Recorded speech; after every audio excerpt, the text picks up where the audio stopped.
All right, hello and welcome.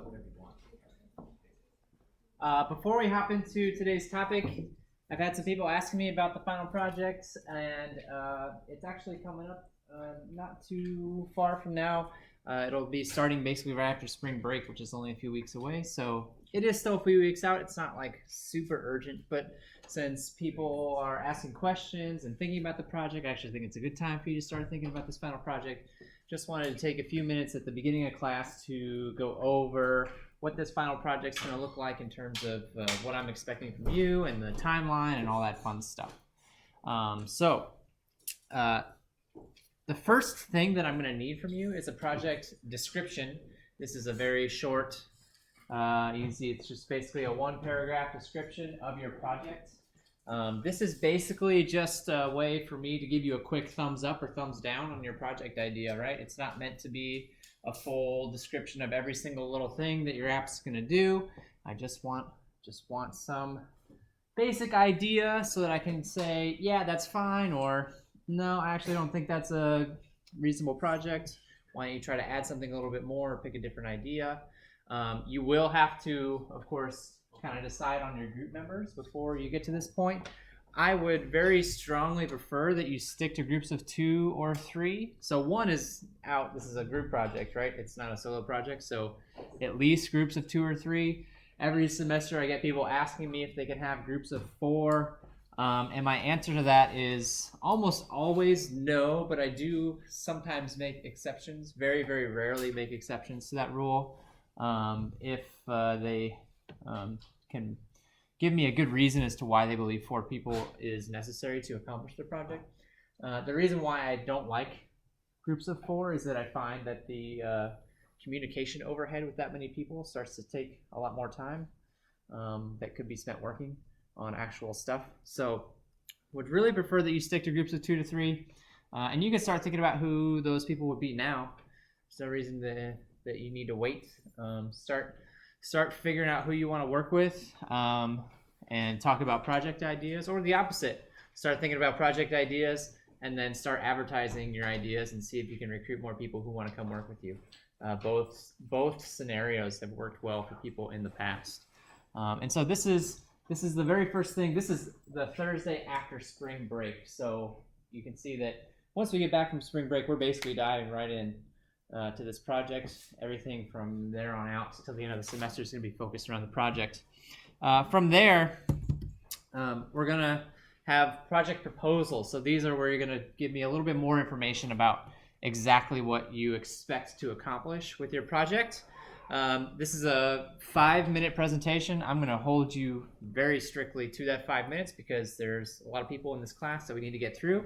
So the week of the 23rd, both on Tuesday and Thursday that week, we'll have these proposal presentations where I expect you to tell me, what's the app you're making? Why are you making this app? What are all the pieces that are required? How's the work going to be divided up across the different people in your group? And then I want to see a detailed timeline. I want at least a week-by-week breakdown of this is what we expect to get done this week. This is what we expect to get done this week from the beginning of the project till the end of the project. It's only like 5 weeks, I want to say. So a week-by-week breakdown of what you plan to get accomplished each week, and then there's a progress update. We'll talk about that just a little bit later. And then mock-ups. Actually, mock-ups are something that we haven't spent a whole lot of time talking about, but a mock-up is basically just a high-level view of what your app's going to look like and the flow through your app. There's a lot of tools that you can use to create mock-ups. I'm mentioning this to you now because a lot of times what I see happen with these project proposals is that people say, oh, it'll be easy for us to set up a quick mock-up before the presentation. They do it like the night before, and then it actually turns out that it's not that easy to get the mock-up the way that they want it. So I'm giving you this information now. Consider using mock-up tools that you can find online. Fluid UI or Ninja Mock are 2 examples that I've seen.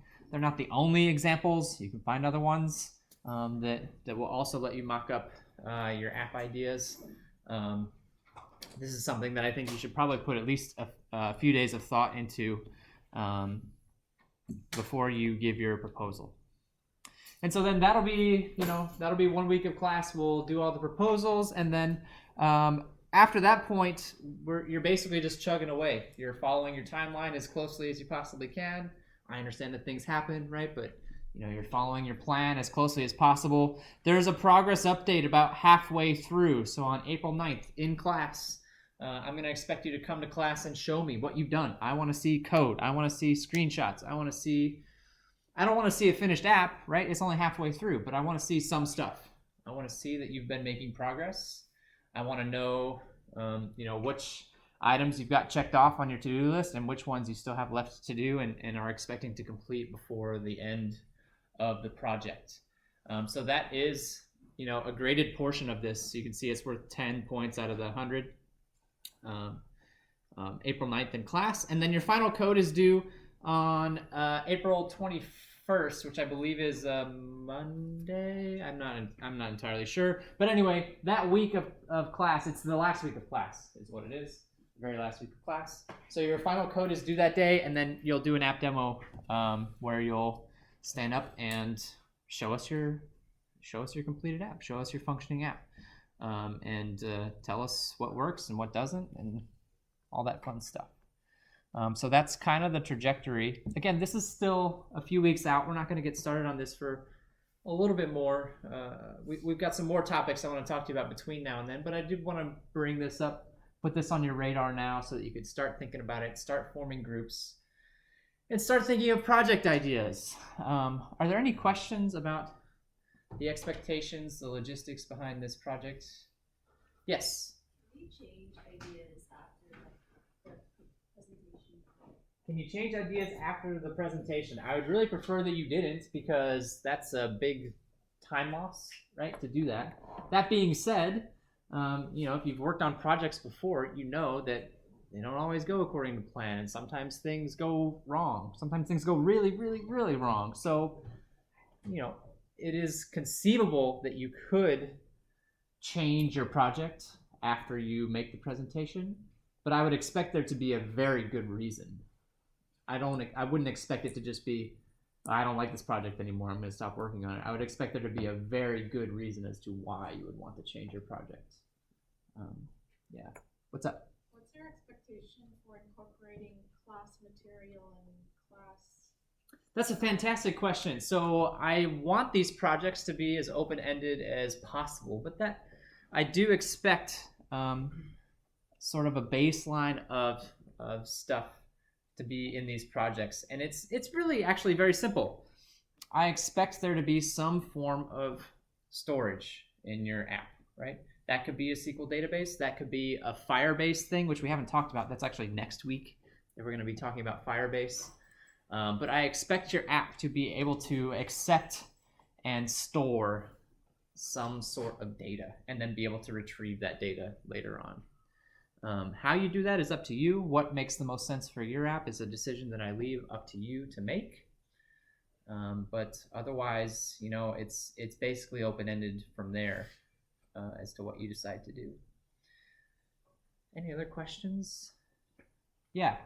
A lot of these things are date-oriented with the presentations and things. Are the late coupons, are those specifically for homework and not for the final project? Yeah, there's no late coupons on the final project. I mean, the presentation, you're expected to show up and go. Yeah. And actually, too, I mean, as far as the presentation goes, there's so many groups that it'll have to be spread out over 2 days, and I'm not going to tell you ahead of time who's doing what. I'm just going to show up to class and start calling people out. So you need to be ready on both days, basically, to present. I'm also going to ask you for feedback on apps as well. So I expect you to come and watch the final presentations and provide feedback on these apps as well, because that will be passed along to the groups so that they can use it to improve their apps. It is not unusual for students to take their projects and continue to work on them after class and build them out into full-fledged apps and get them on the store. It has happened. And I guess sort of along those lines, I want to make it very clear too that if you do decide to take your app idea and put it on the store, I certainly don't have a problem with that. That is your group's prerogative, right? I am not going to make any claims as to any money that you may or may not make off of that app. I think it's very important to make that clear up front. However, there's definitely, dynamics within your own group that you should sort out before you do that kind of stuff. And again, that's on you all, right? I have no, I don't want any part of that, basically. If you want to publish your app and try to make a boatload of money, awesome. I will help you as much as I possibly can. I'm not going to try and take any money from you. That's not in my interest. But if I would highly recommend that you have some sort of a contract with your group mates if that is a plan that you try to make. And the best person to talk to about doing stuff like that is not me, but a lawyer. So keep that in mind if that is a route that you decide to take. And the reason that I have to say all that is because actually in the past, there have been students who have made money off of putting their apps on the App Store. Most of the time, it's not enough money to get in fights about. But every once in a while, somebody will publish an app and make a not insignificant amount of money. I don't know anybody who's, come up with the next TikTok or anything like that in this class. But conceivably it's possible, right? So just something to be aware of. Any other questions? All right, with that in mind, then the last thing I want to talk about is ideas for projects. It's very open-ended. I really, really, really want you to pick something that is going to motivate you and your group mates to want to work on this app for, a month and a half. I think the best thing for you to do is kind of brainstorm with your group mates, or if you already have a great app idea, then convince some people that it's a really cool idea and get them to join your team. It does not have to be something groundbreaking, right? Examples of apps that I see in this class are things like, let me tell you all the food that I've got in my pantry, and then you can tell me what I can make with it, right? Or I'm looking for an apartment. Let me make an app that allows people to post apartment listings and I can search apartment listings. Or I can find roommates, right? My last roommate never did the dishes and he stunk up the whole place. So I'm gonna try and make a roommate matching system that will let me find people who won't do that, right? Stuff like that are very common examples of things that I see in the class. But really the ideas are something that I hope that you spend some time thinking about, your group members spend some time thinking about. And again, another reason why I'm saying this now, this project description is a very, very small part. It's 5 points out of the 100 points that your project is worth. The due date is Thursday, March 19th, but it's one paragraph, right? How long would it take you to, type up a one paragraph description of your app and send it to me? Probably 10, 15 minutes. You can do it now. If you got your app idea and you want to get my approval now, you can do it right now. If you know what you want to work on, why wait? Why wait till the last minute? It'll make your life easier. It'll make my life easier too, because I won't have to read 50 descriptions on March 19th at 12:01 in the morning. So consider getting that done sooner rather than later. It'll be a burden off of you. It'll be a burden off of me.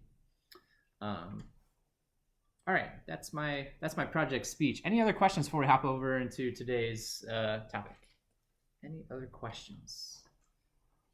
I'll be sure to remind you of all this stuff again once we get closer to it. And actually, all the dates that I mentioned are already on Canvas on the calendar. So everything's already on there. If you need a refresher, just go find it. All right, cool. Then let's do some coding. We're going to code an app today. And today's topic is actually about gestures and animations. So we are taking kind of a pause from the sort of stuff that we've been talking about the last few weeks. If you remember the last couple of weeks, when we were talking about APIs and storage, we spent a good amount of time talking about the structure of an app, with the model, the view, and the view model structure. Actually, today's app doesn't follow that structure because it doesn't need to. It's such a simple app. There's no back end to it really at all. It's a simple little demo of how you can register gestures on your phone.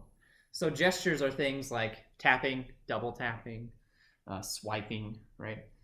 So how do we actually detect those motions and respond to them within our apps?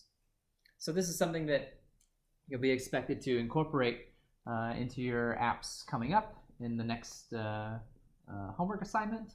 We're also going to see how we can incorporate images into our app. That's one of the first things we're going to do. And then also how to do animations. How can I make stuff move from one part of the screen to another? That's all stuff that we're going to be covering with this little demo app today. And so I know it's probably a little hard for you to see this screen right here, the text on it especially, but there's some text on here, and the text like in the middle says tap, and the text up at the top says swipe up, and the text on the right says swipe right. And so what this app is going to do, I'm going to put a picture on here. I want to load up a picture into this app. That's going to be step number 1. And then I want that picture to respond to the gestures and the motions that we make. So if I swipe up, I want the picture to move up to the top. If I swipe down, I want the picture to move down to the bottom. If I double tap, I want it to go down to this corner where it says double tap, right? So that's kind of the idea of this little demonstration of how to work with gestures. The first thing we need to do is get a picture into our app, which is actually probably one of the simplest things to do. All of our images for the app are going to go in the resources folder. And so we've used this resources folder before. We're used to digging into the layouts, to set up the different layouts for the views of our app. But there's other folders here too, and maybe you've poked around these folders, maybe you haven't. MIP map is where any icons will go for your app. So you've probably noticed that the icons for the app out of the box is just that default green Android logo button, right? Which is kind of boring. If you wanted to change the logo of your app, or change the icon, the launcher icon, this is where the launcher icons actually are. There it is, right? So if you modify these, you can change the icons for your app. Values, this folder down here, I think we maybe saw a little bit in prior classes, contains anything contains any values that I can use throughout the app. So any strings or colors, for example, that I want to reference in my app can be found here. But the folder that we're interested in today is this last one that's called drawable. And drawable is basically any kind of image that you expect your app needs to use in order to do its job. And so I want to load an image into this app. I want to make it so that this app has an image that we can move around the screen based on gestures. So I'm going to go ahead and add an image. I actually already have an image that I had in mind. It's just a picture of, let's see. Yeah, it's a picture of my face because I'm vain. I'm actually, well, no, I am. And so honestly, the easiest way to do it is to copy rather, and paste it right into that drawable folder. So I just copied that image, pasted it right into the drawable folder, and now there it is, right? There it is.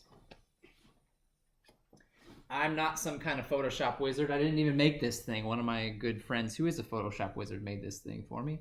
I can't speak to, how to make fancy transparencies and things like that. If I really had to, I probably could, but I'm not the best person to talk to about that kind of stuff. But if you have images that you want to use in your app, dump them in the drawable folder, and then we just need to access those. And so we can do that in 2 ways. I'm going to show you one way today, and then on the homework assignment, I'm going to expect you to do things a little bit differently. And I'll talk about that way as well today. So I can add it directly to the layout if I want to. I can actually add in some XML for this image. It's fairly simple. It's going to be called an image view. And the first thing that we need to do is specify the source of the image. So Android source equals, and then because it's in the drawables folder, we can reference that folder by saying @drawable, and actually it already was making a suggestion for me, right? It knows what I'm talking about. It knows what folder I'm talking about and is making a suggestion. That actually is the image that I want, and it puts a little picture of it up on the sidebar so that I can see, right? So we know that we've done it correctly. So if I know what image I want to be on a layout, I can just specify it directly in the XML. Okay? And so then, I should put the other typical properties down here, like should probably give it a height and a width. Whoops. Sorry. So I'm just kind of going off my notes here of what I know is going to work fairly well.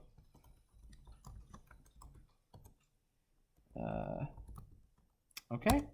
And then because I'm using a constraint layout, I have to set those 4 constraints, right? For the top, the bottom, left, right. Yeah. Question.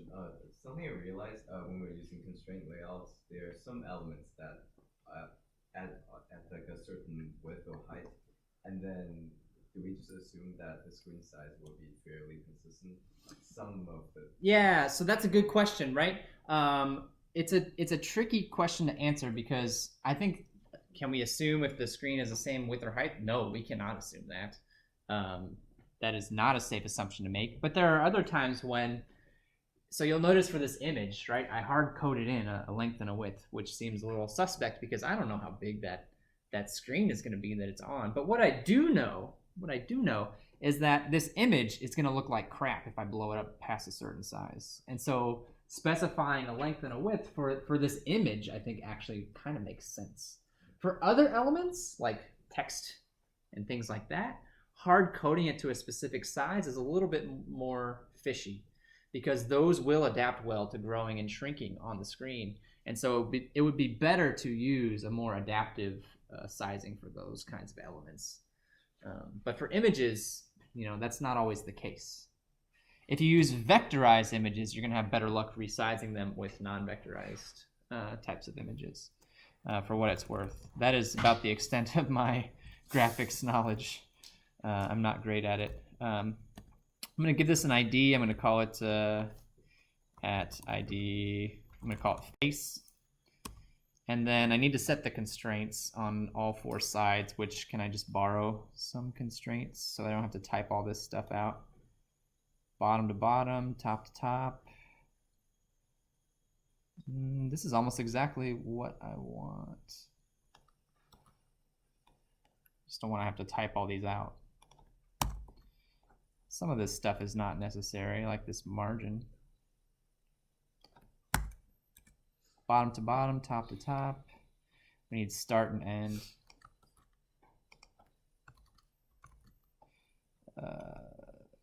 Start.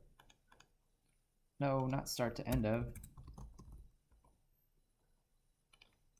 Parents. All right.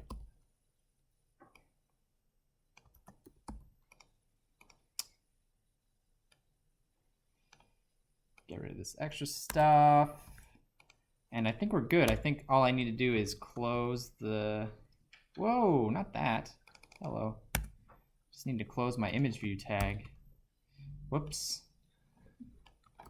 My fault. There. Are you happy? No? Oh. Yeah. I see. I see what I did wrong. Goes there. Perfect. Okay. I think we're okay. Yeah, I think we're okay. What's the design? Yeah, perfect. There's my face on the layout now. Perfect. Beautiful, beautiful, beautiful.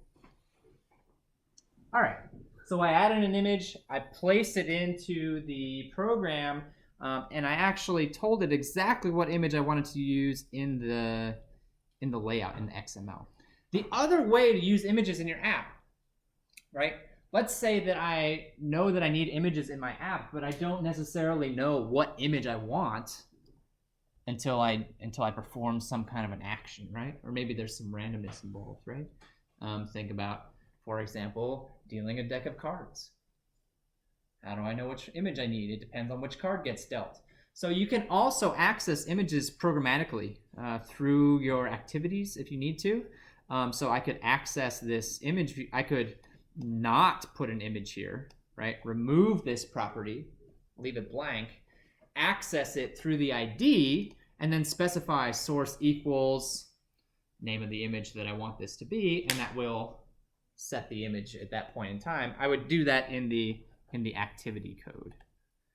So if you want to set your image programmatically, right, access it through the activity and set the source that way. That's the other way that you can load up images in your app. Since in this app I know exactly what image I want and it's never going to change, it's not really a big deal. And so now what we need to do is start coding up some stuff to handle gestures and animations and things like that. You can see that I've got some variables here that are already kind of giving us a clue as to how we want to pull this off. So we can see I've got variables for something called the gesture detector. That seems like it'll come in handy for what we're trying to do. Height and width, that's going to be the height and the width of the screen, which if I'm doing animations and positioning, seems like it would be handy to have as well, right? And then this is just meant to be a reference to the image itself. And so the first thing that I'm going to do actually is show you how to do animations, I think. Show you how to do some animations, and then we'll talk about how we can use gestures and tie those gestures to particular animations. So first things first, I'm going to set this face view. I'm going to set some of these variables, basically. The height and the width and the face view I'm going to leave the gesture detector alone for now. So face view is easy. It's just going to be equal to the face from the layout. That's the ID from the layout. The height and the width is something that we haven't seen before. In order to access the height and the width of the screen that you're working on, you need to access what's called the display metrics for the app, which is very easy to do. Equals this dot resources dot display metrics. So this is just a variable that's automatically generated for you on your behalf when you load up the app. And then we can pull the information that we want to out of that display metrics. So what we care about is, height is equal to metric dot height pixels, and width is equal to metric dot width pixels. So this is giving us the height and the width of our screen in pixels. I think it's important to note, though, that I believe is the true height and width of the screen. So if I have something, like a status bar on the top of my app, I'll need to take that into account if I'm computing positions, right? Yes. Some of the devices has like a bar of virtual buttons. Would that be comfortable? Yeah, I think the Pixel does have a bar of virtual buttons, like down at the bottom with the triangle and the those are usually overlaid on top of the actual surface of the app, I believe. And so, again, you'd have to take that into account. As far as I know, the height and the width is the true height and the width of the screen of the device in pixels. So if you've got stuff like that overlaid, you need to take that into account when doing those computations. All right, so now that I've got the height and the width, I can start to think about, how to do some animations. And I'm going to make a function to perform the animations for me on my behalf. Just going to create a very simple function called move2. And move2 is going to take in two values. It's going to take in an x and a y coordinate. So I want it to... the only thing that's moving is that face image, right? So this function is going to take the face image from wherever it currently is and move it to the target X and target Y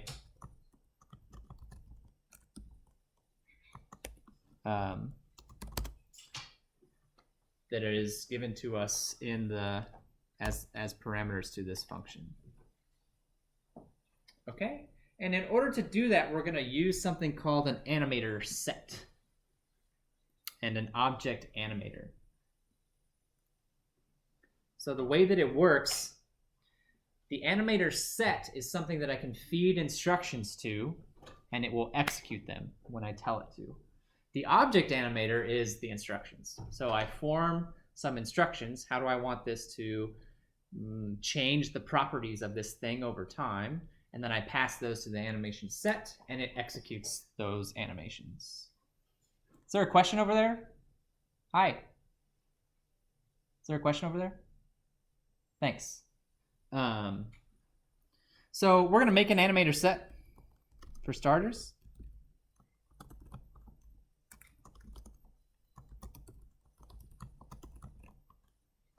And then we're going to start putting on some instructions.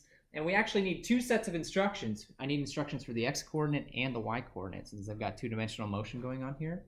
So the way to think about this is I'm going to identify a property that's going to change over time. I'm going to tell it how I want this property to change over time. And I can also tell it, when I pass these to the animator set, I can tell it how much time I want it to take to enact those changes. So let's make one for the x, and the y is going to look very similar, actually. Object animator. So the type of the property that I'm about to change is a float, which is why I'm using the of float here. If the property that I was changing over time was an int or a string, I would use the appropriate method to change that. So the first thing that I'm going to enter in here is what is the object whose properties I want to change. That is going to be the face view. Remember, that's the image. All right. The second is what property of this do I want to change? And for our purposes, we want to change what's called the translation x. This is quite literally going to move the x coordinate. We'll tie that to the actual translation x property from the object. And then what do we want this value to become? We want this value to become whatever x we're fed in from our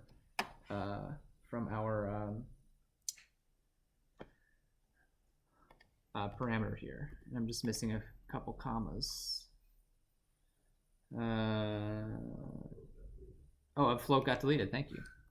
I didn't even notice that. Cool. There we go. And it's also called y instead of x. Although I'm about to make the y one, which is going to look almost exactly the same. So I'll just duplicate that real quick.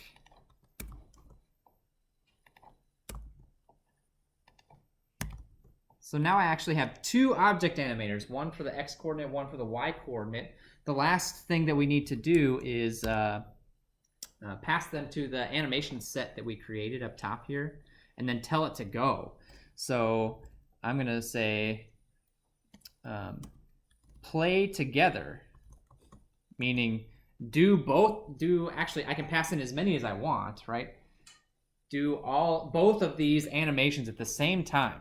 Do the X and Y animations at the same time. If I want to, I could do play sequentially. And this is actually kind of the fun part of this little demo app is by changing this method, we can see the effects of the different animations that can take place. Might do that a little bit later. I can then specify how long I want the animation to take. So duration is equal to 300. That's in milliseconds, right? It's in milliseconds. And then we'll just tell it to go. Do it. Make the animation happen. Yeah. How does the coordinate plane work? Yeah, good question. So, it's a little bit tricky, actually. If I switch back to the layout, that's not the layout. This is the layout. When we're thinking about the coordinate system of the phone, it's a little bit tricky because I think like most apps, the coordinate system starts in the upper left at 0, 0. That's actually how most computer programs do it, which is kind of annoying. But we aren't actually, it's a little bit tough because when you use the translation X property, it's actually slightly different than specifying the absolute X and Y property. There's a little bit of math going on there. It's treating the initial starting point as the image as its 0, 0, right? And so when we tell it to move somewhere, what actually happens is we're going to tell it where to move, and then it's going to compute the absolute position for us on our behalf and then move it to that particular place. Does that make sense? It's actually a little bit convoluted. So up is positive y, because I know sometimes it's not or something. Up is positive in this case, and down is negative in this case. But actually, what we'll be able to do with the function that we wrote, the move to function, we'll be able to point it at absolute x and y positions. We'll be able to tell it exactly where to go in values of x and y, and it will move it exactly to that position. The reason that it works, though, is because we're starting it kind of in the middle of the screen. If I start this image at a different point, the positions that I'm telling it to go will be shifted by however much it moves, if that makes sense, because the translation math ends up working out a little bit differently. It's something that catches a lot of people off guard, I think, when they first try it out. So like most things, you'll need to experiment. And also, again, keeping in mind, too, that the x and y position of the image is also the top left corner. So if I'm trying to center something based on the center of the image, I need to take the width and the height of the image into account as well. Yeah? What if you want nonlinear motion? Nonlinear motion, great question. So what I'm showing you is about as simple as it gets in terms of animation. There is a physics library that's available in Android that can do more, natural physics types of animation, which is great for stuff like gaming, other kinds of applications that might not want just simple point-to-point stuff. Great question. Theoretically, you could do, nonlinear animation even with the animation set, but you'd have to compute all of those different stops along the way, which is probably too tedious and not worth your time to do. All right, cool. And so then our next step, I can't actually, I need to find a way to use this function. So our next step is going to be to recognize some gestures. So then if a swipe occurs, right, I want to tell it to move to the right side of the screen, right? That's kind of our next step. So do I want to do swipes or taps first? I guess it doesn't really matter. Let's do the tapping first, and then we'll do the swipes after that. So in order to detect swipes and taps, they all fall under this concept of a gesture listener or a gesture detector. And so we are going to implement our own gesture detector that specifies the behavior that we want to occur when certain gestures take place. So I'm going to actually make a new class down here. I'm going to make an inner class. If you wanted to make this in a separate file, you could. I'm making it in the same file just to keep everything in one place. Doesn't really matter. My gesture listener. And it's going to inherit from the gesture detector dot simple on gesture listener. This is all fairly standard stuff. So this simple on gesture listener provides some methods for us that we can then override and provide our own behavior for. Methods like on tap, on double tap, on long press are the three that we're interested in. So let's start with, I see on long press in my notes first, so I'm going to start with that one. On long press. And this has a parameter of a motion event, which is an object that contains information about the motion that took place, such as, where did the long press occur, for example. The actual coordinates, which for our purposes, we don't actually need. For this app, I just wanted to detect that a long press occurred and then make it happen. Where the long press occurred is actually not important to me for this app. So I'm not actually going to be using this object for this particular function. But what we're going to do is we're going to call move to. We're going to call that animation function, and now we have to specify x and y coordinates to move to. This is where things get a little bit mathy. For long tap, I want it to go to, what's the layout say? I think it's the top right corner. Long press is the top right corner. But I want to take the size of the image into account as well. So how's it going to do that? It's going to go, the x is going to go up, and the y value should also go, is that long tap or double tap? It says long press. X should go up and y should go up. Well, let's try it and see what happens. There's a very, very good chance that I screw the math up here, even though I have it written down in my notes. So I need, here's a fun little trick that maybe you haven't seen before. I need the size of the screen, but that's actually a variable inside of my main activity class.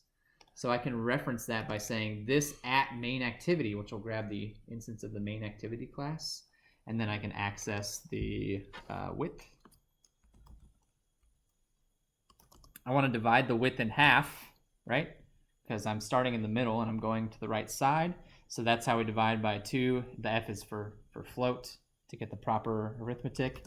And then I'm going to subtract the width of the face because I want it to be roughly centered. Yeah, what's up? Why do we even need this at main activity instead of just this?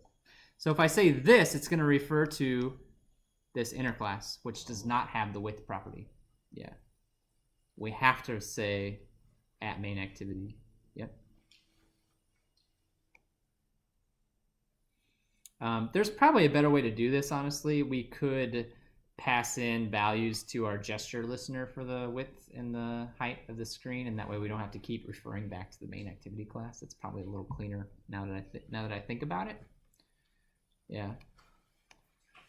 So that's the X position, and then we also have the, oh wait, face over 2. And then we also have the Y position, which I think would be positive. We'll test this out in just a second and see how badly I got it. Height divided by 2. That would also be minus face.height divided by 2. If we want to keep it on the screen, right? Why are you angry at me? Tell me why you're mad. Function declaration must have a... Oh, I forgot the word. I forgot the fun. All right. So at this point, we actually can run this and see how badly I screwed up. If this works first try, I'm honestly going to be a little surprised. We'll see. I think it will do something. I'm not 100% confident it's going to do the exact something I want. This is it. This is from when I was testing earlier before class. So it will reload itself in just a second.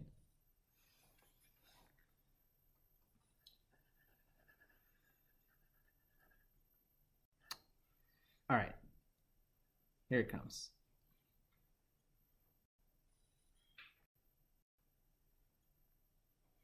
So there's my beautiful face, and it says long press up here in the corner. I know you probably can't read that. So if I click and long press, does it go anywhere? Oh no, it doesn't. And I already know why. I already know one thing I screwed up. Didn't do anything. Didn't do anything because I skipped a step. We need to actually create an instance of the listener and set it to the activity. I forgot that part.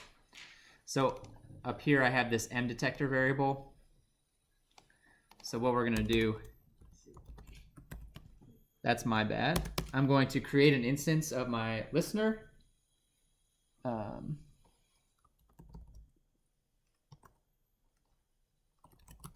My gesture listener, right? And then what we're gonna do now is create another very short function that's going to apply our motion detector. So we're gonna override another function. I'm in the activity class right now, by the way. I'm in the main activity class. I'm gonna override a function called onTouchEvent. And what this function is for, you can think of it as anytime a touch event occurs, any touch event, whether it's a tap, a swipe, whatever touch event you can think of. Anytime there is a touch event that occurs on this app, this function will get called. So we want that touch event to get passed to our gesture listener. That's what we want to happen. So I'll go ahead and pass that to the gesture listener that we've made. Okay. But there's actually something else that we need to do. You can see it's, oh, I forgot the return type. I did. The return type is a Boolean. There's something else that we have to do here. If I left this as is, what would happen is that the touch events would get passed to our detector. But if I were to touch something like the home button, now nothing would happen. Because this function is intercepting every single touch event that comes into the app, every single one. So if I don't also pass along that event to the operating system, I'm basically blocking all touch events from doing anything that they're supposed to be doing. And I'm only running my touch events. So the way that we get around that is we just call super.touchEvent. And this is basically feeding the event to the operating system. All right, I've done what I need to do. Here's the event. Now you can continue on and do what you need to do with this event. If you forget this line, it's going to start breaking a bunch of stuff on your app. So it's very important to include that. And now I think if we try this again, we'll have better luck with actually seeing some stuff happen. I hope. We're about to find out. All right. Long press. Oh, okay. Well, okay. All right.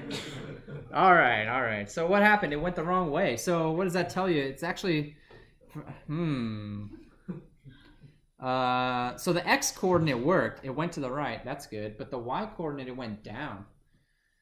Even though the Y coordinate that I specified here was positive, that's kind of a brain melter, I feel like. This is positive, but it went down. So, I mean, the obvious thing to try is to flip it, flip the sign, but that doesn't actually make me feel all that great. Like, do I think it's gonna work? Yeah. Am I happy about it? Not really. What's going on there? I would have to flip some other signs too, though, wouldn't I? Like this one. Oops. I think that's it. Yeah, so the Y coordinate, for whatever reason, is flipped. Negatives up? Yeah. I gotta be honest with you, I'm not entirely sure about that one. I'm gonna have to look into that a little bit more and see what's going on with that. Top left would be 0, 0. I guess that's. Well, if the top left is 0, 0, it would still be positive to go in the up direction. I would. It's just positive going down for the Y. If it's 0, 0 on the top left. It's 0, 0. Oh, I see. Top left is 0, 0. Yeah, that's right. No, I was overcomplicating it. Well, that definitely did what I expected to do. The positioning is a little off, right? You wouldn't want the image to get cut off by the toolbar up at the top. I think there's some more math that you could use to make that work a little bit more nicely. But yeah, the basic gist of it is the same, the right idea. Yeah, what's up? How does on-touch event mess with on-click listeners? Does it get taken care of in the super call to on-touch event, or like will it block clicking buttons? Clicking buttons? I believe that it will block clicking buttons. Yes, I believe that. Well, so if you don't do this, I believe it will block clicking buttons. But that will, like, even buttons in your app, that super call will take care of it. It will, because actually you can think of a layout as a tree, right? And so when a click event happens, what does it do? It starts with the leaf of the tree and then starts working its way up. And so every stop on the tree is going to handle that click operation and then pass it up to the next one. And this is the act of, this is us playing our part and saying, all right, I'm going to pass it up and let whatever else needs to happen handle this event. So then the other ones that we would be interested in for touch and tap would be on double tap. Whoops. On double tap. And we would want to do similar stuff for these as well. This is actually going to return a Boolean. We would want to do something similar here. For on double tap, we would do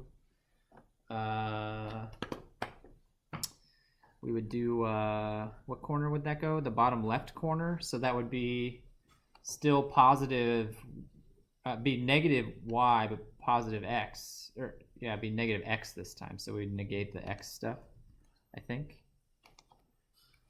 Something like that. Should get us in the right ballpark. And then we do one more for tapping, which is actually the easiest. On tap is the simplest one because we want it to go back to the center.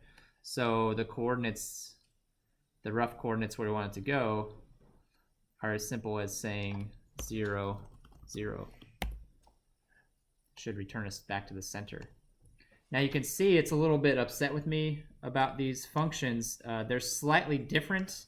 For whatever reason, on long press does not have a return. But on double tap and on tap do. Actually, it's not on tap. What we want is on single tap confirmed is the name of the method that we want. And think about why we're making this distinction. If I tap once, there might be another tap coming, right? There might be a double tap coming right behind it. So on single tap confirmed is basically giving you a little buffer saying that yes, this is absolutely for sure just one tap, not a double tap. But that still leaves us with the fact that these both have return types associated with them. And the return type here, the Boolean, is basically true if you have handled this and false if you haven't, right? And so since we have handled this, we have done something with this information, we can just return true in this case. The case where you might return false is if you only wanted to react to the event under certain conditions, right? This was a tap, but it's not a tap that I care about. I'm going to return false because I haven't actually done anything with this tap yet. Might return false in that case. But in this case, we'll return true for both, and that should handle all of our tapping functionality, I believe. Let's see how we're doing with the app. So long press should go to the top right. Double tap should go to the, oops, no, didn't get that right. I got a sign flipped, and a single tap should go to the center. All right, so I just have my double tap. I gotta flip a sign. Apparently, what do I have in my notes? Double tap. Oh, it's my Y. It's not my X. Yeah, I gotta flip my Y. I only flipped the X. That's what happened. Okay. I'm not gonna check that. I'll check it later. Any questions on that before I move to swipes, which are a little bit different, but also somewhat similar? So for swipes are a little bit trickier because I don't know if you've ever used apps that have, I'm sure you have used apps that swipe, right? Swipes have a beginning and an end, and apps can respond to your swipes based on how long like how big of a swipe it is. If I do a very small swipe, then maybe I don't want to react to that. If I do a very long swipe, then maybe I want to make the scroll bar spin a lot faster or something like that, right? So the length of the swipe is something that actually matters. Although you can simplify it. You can just say, any swipes over this long, over this length qualify. Any swipes less than that length don't. That's kind of a very simplistic view of a swipe. And so a lot of times what you'll see is some kind of a minimum swipe length set. And for the purposes, and we can play around with this too, right? Swipe distance equals 150, right? 150, I believe that's in pixels. Of course, you can play around with it and see.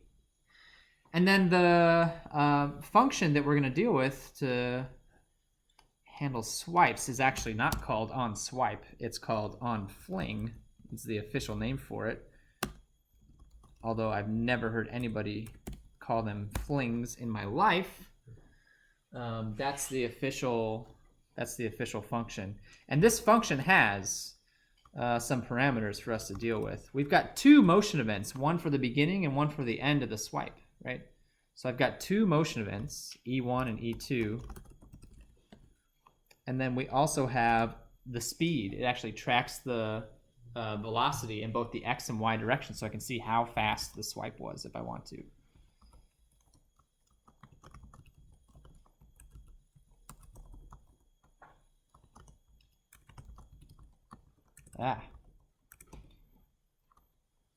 And it's also going to return a Boolean for the same reasons that we talked about with the prior functions. So now it's up to me to decide what to do with these pieces of information. And the typical thing to do is to look at these motion events and get the starting position and the ending position, because that will help us determine the direction of the swipe. So if the X position has changed significantly, I know it was a horizontal swipe and I can detect either left or right directions. If the Y position has changed significantly, I know it was a vertical swipe, and I can also get, you know, up and down based on the values that I compute. So if I wanted to detect something in the left-right direction, if E1.x minus E2.x is greater than the swipe distance, so think about what that means. The starting point is greater than the ending point, so the first X is larger than the second X, which means that we're going to the left, I believe, right? Moving to the left, make X get smaller. So I want to move my little icon to the left side of the screen. So we'd move it to, that would be a negative direction.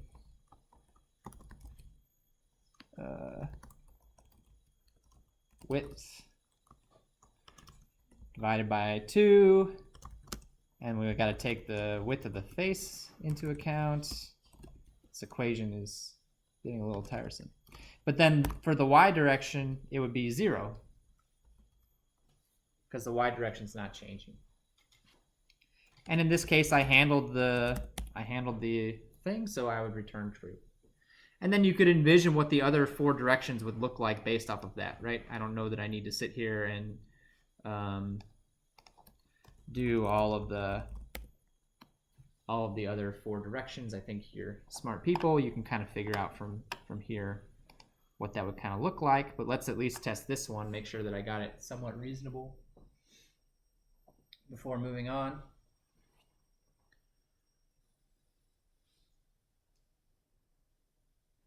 Says it installed successfully, so swipe left. All right, cool, yeah. Tap, swipe left, tap. If I do a real, so I tried to do a real tiny swipe, but it ended up looking like a long press. If I do a real small swipe, it doesn't register. And you can change that by looking at the swipe distance. So yeah, there's a threshold, yeah. So if you had finished that one, you would have had a bunch of if-else statements, right? Factoring in 4 X's directions, and Y's. yeah. What happens if you swipe like diagonally? Yeah. Like, in what order does it read it? In whatever order the if statements are spelled out in, right? Because there's a return statement at the end of each one indicating that I've handled it. So although, I mean, you wouldn't have to put the return statement here necessarily. You could have it, I suppose, try and do both. If you wanted to do like a diagonal swipe, you could check both directions at once if you wanted to. I don't know of a lot of apps that register diagonal swipes. It's not a common thing that I'm aware of. Theoretically possible, I suppose. Yeah. Is there any way to take action before the swipe is complete, like before you lift your finger, just really drag something around the screen? Yeah, so drag and drop is actually the last thing that I wanted to chat with you about. It's not technically a swipe, it's sort of in its own category, but I've got an example of exactly that we'll do next. Before we do that though, are there any more questions about the swiping stuff?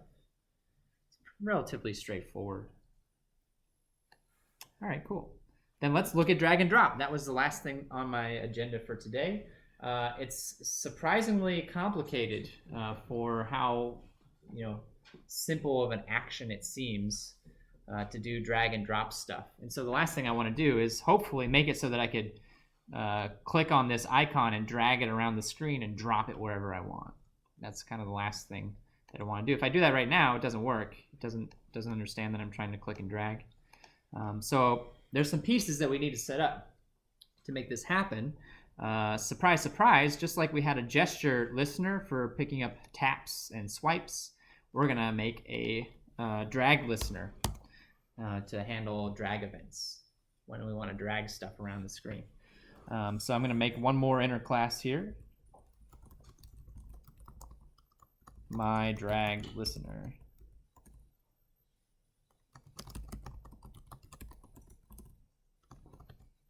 All right.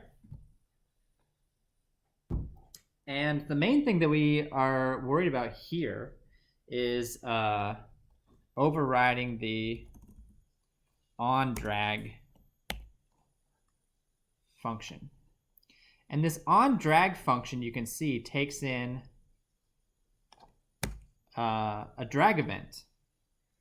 So a drag event has a state associated with it. States are things like when the drag starts, when the drag has been dropped, and they also make distinctions between drags entering and exiting, which could be if I drag it over a particular part of the screen, right? I want that screen to start glowing or something like that. And when I leave a certain part of the screen. And so then what this function is required to do is to determine the behavior that I want to occur for those various states. And we typically use switch case statement, or in Kotlin, it's not a switch case, it's a when statement, but it's the equivalent. And so we'll set up our when statement here, and it's customary to specify all of the different events that can, so here you can see a list of all the different states. So onDrag started, and actually for our purposes, we probably don't need we don't need to define behavior for every single one of these, but it's still customary to include them here. Exited,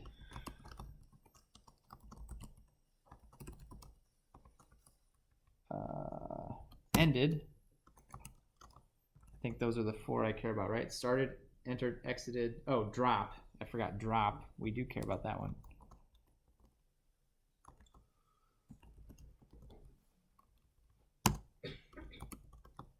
And then we always need an else for these as well. And so here we have a very simple switch case statement set up, and then inside of the brackets for the states that we care about, we specify the behavior that we want to take place. The only ones that we need for basic dragging and dropping are drag started and then action drop.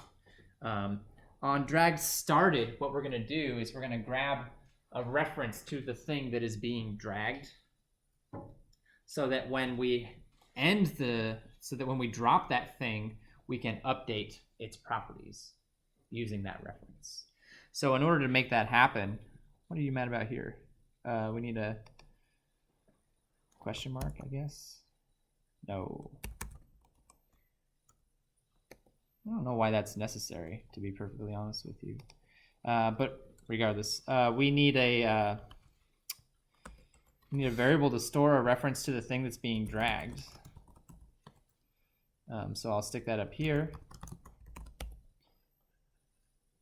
For our purposes, we expect this to be the face image, right? But really, this drag listener could be used on any view in our app. So we're keeping it generic. And then when the drag starts, what we're going to do, this view is the view that the event is occurring on. So all we really need to do is keep a reference to that.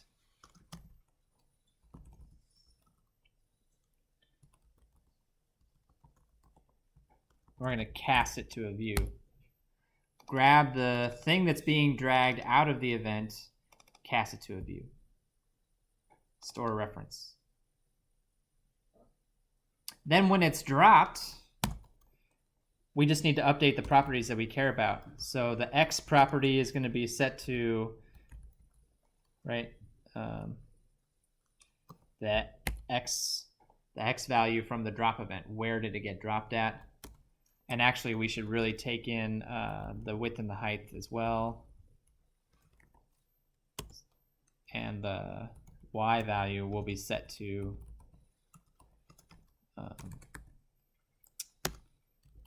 take the height into account. So those are the only two states that we really need to do basic drag and drop functionality. Again, remember, or just to review here, when the drag gets started, I'm keeping a reference to the thing that's being dragged so that later on when it gets dropped, I can access the properties that I need to change from that thing and change them to the location of where the drop occurred. Does that make sense? Hopefully. There's a lot more stuff you can do with it, with these other states if you really want to, but to do basic drag and drop functionality, this is sufficient. But there's still more work to be done. I have to create an instance of this listener and pass it to the app and specify what I want this listener to work on. So we're going to come back up here to the top and set that up next.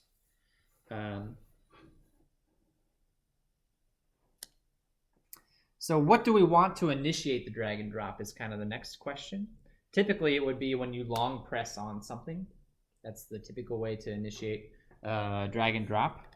So what we can do is we can grab our image and we can set the on long click listener to do the drag and drop stuff that we need.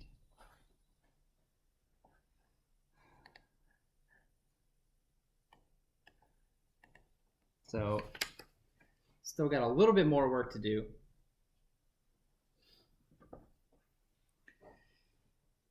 In order to set up the drag and drop to start on the click listener, we actually have to create an object called clip data, which is, I feel, a little bit awkward, to be perfectly honest. The reason why we need this clip data you can think of as being a buffer that contains data it's like a clipboard, right? The reason why it's here is because on most Android phones, or all of them as far as I'm aware, if you want to copy a slice of text, right, what do? You click and drag, right? So it's just automatically set up to handle copying a chunk of text. But we're not copying text in this case.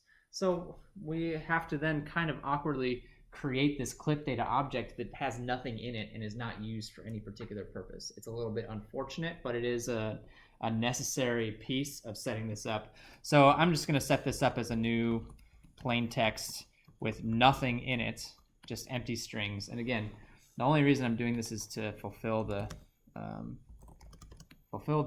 drag and drop API stuff that we need.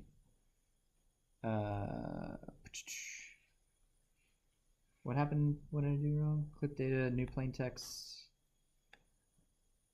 Oh, it's just mad because I haven't returned anything yet. Okay, I'll do that in a second, I think.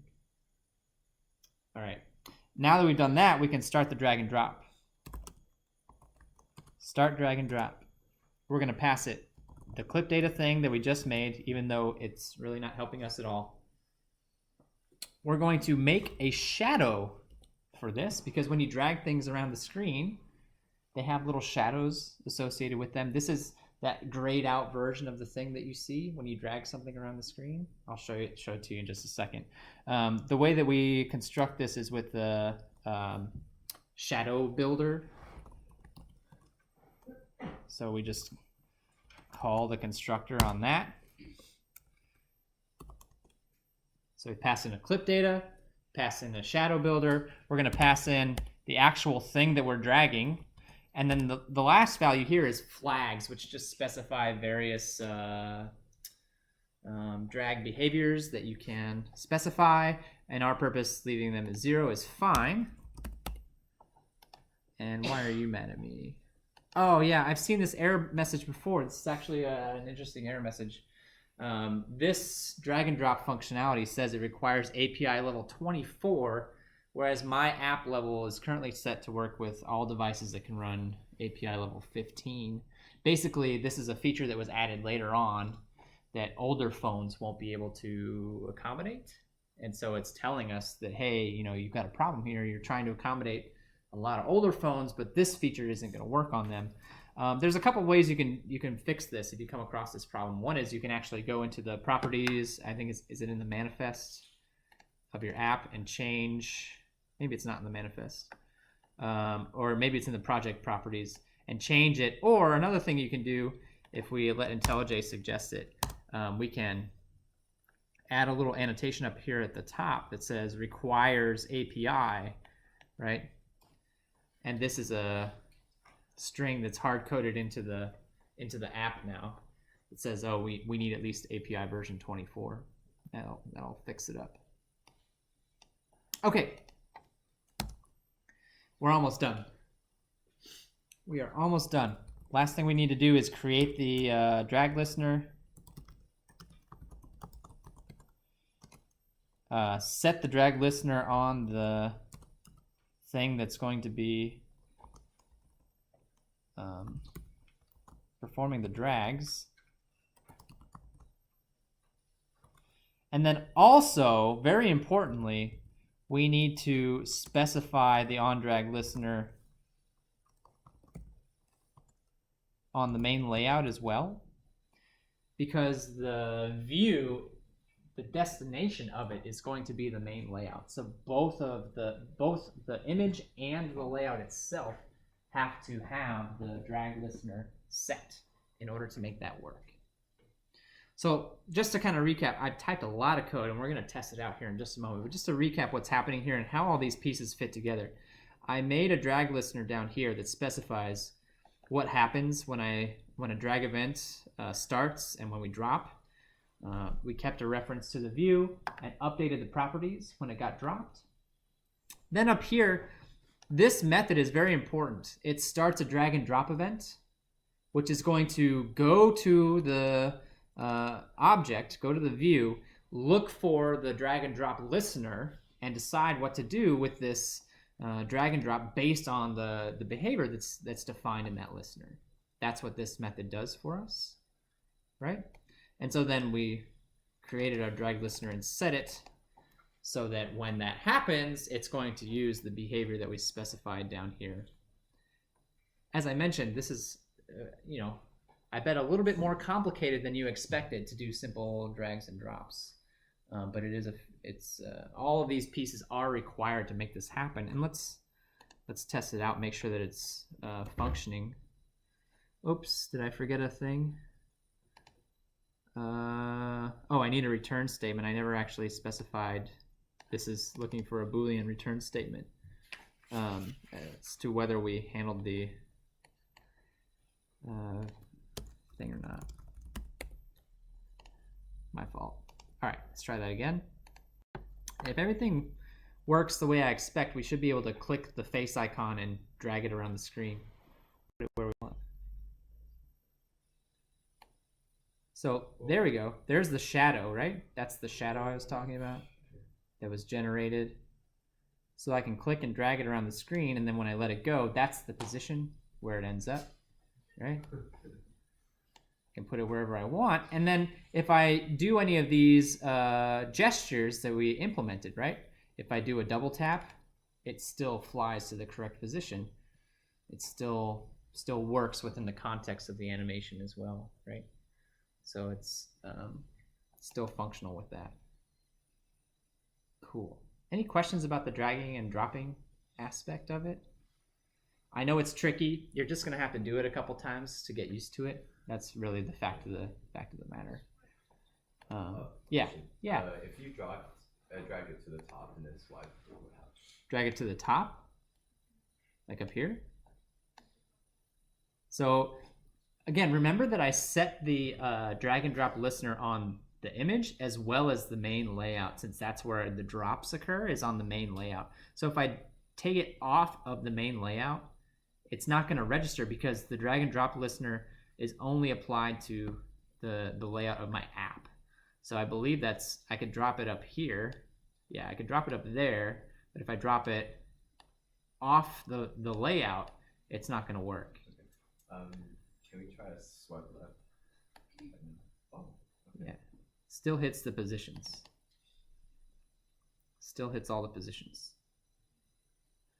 So there's some other fun stuff, you can do. One of the things that I like to do with this little demo app, just to play around with it a little bit, is to mess around with the animation. So this says play together, but there's another one that's called play sequentially, right? That would do kind of what you would expect. It'll do the X first, and then so it'll make like a corner. I can actually have 2 moves back to back, or more than 2, right? I can put as many as I want to on here. And then messing around with the speed is kind of fun sometimes as well. 50 might be like way too fast. We'll see what happens. There's a lot of fun stuff you can do once you get the basic framework. Pew! Oh yeah. Now it's like a knight in chess, right? And you can see that it's doing yeah. Or you can make it like really long, right? Oh, that's probably way too long, I don't know. 5 seconds per move, right? And then the question is, what if I trigger a second one while it's still moving? I don't actually know what would happen there, but if I double tap now, we're creeping. But what if I do a long press right now? Oh, it's going. Where's it going? Oh, I don't know. I don't know what happened. Double tap, double tap.